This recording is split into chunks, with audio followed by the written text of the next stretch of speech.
মার্কিন গায়িকা Taylor Allison Swift 2006 সালে টিম ম্যাগ্রো শিরোনামে গান প্রকাশের পর দর্শক জনপ্রিয়তা পান এই সঙ্গীত শিল্পী।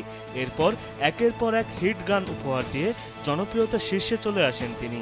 তারই প্রতিফলন ঘটেছে ভ্যানকুভারে কনসার্টে দর্শকদের টিকিট কেনার আগ্রহ দেখে। ডিসেম্বরের 6, 7 ও 8 তারিখ কানাডার ভ্যানকুভারে অনুষ্ঠিত হতে যাচ্ছে টেইলর সুইফটের এই বছরের শেষ কনসার্ট। তার সঙ্গে কনসার্টে এবার বিশেষ অতিথি হিসাবে থাকছেন আমেরিকার পপ সঙ্গীত শিল্পী গ্রেস আব্রামস। কানাডার এই কনসার্টটি টেইলরের দ্য ইরাস ট্যুরের অংশ। এর ট্যুরটি শুরু হয় 2023 সালে, যা শেষ হবে 2025 সালে। এরই মধ্যে ট্যুরটি শ্রোতাদের মধ্যে ব্যাপক জনপ্রিয়তা পেয়েছে। এ ট্যুরে সুইফট তার ভক্তদের জন্য নিজের জনপ্রিয় অ্যালবাম ফেয়ারলেস, রেড, রেপুটেশন, লাভার, ফোকলার, এভারমোর এবং মিডনাইটসের গানগুলো পরিবেশন করেছেন।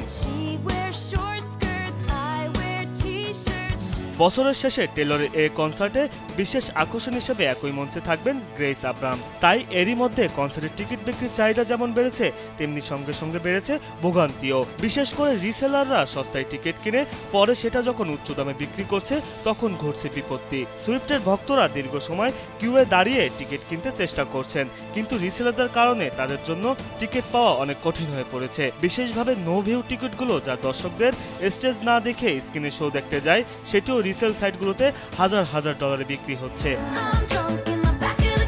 ভ্যানকুভার শহর বর্তমানে টেইলর সুইফটের কনসার্টের জন্য প্রস্তুতি নিচ্ছে। শহরে বাড়ানো হয়েছে আইনি নজরদারি।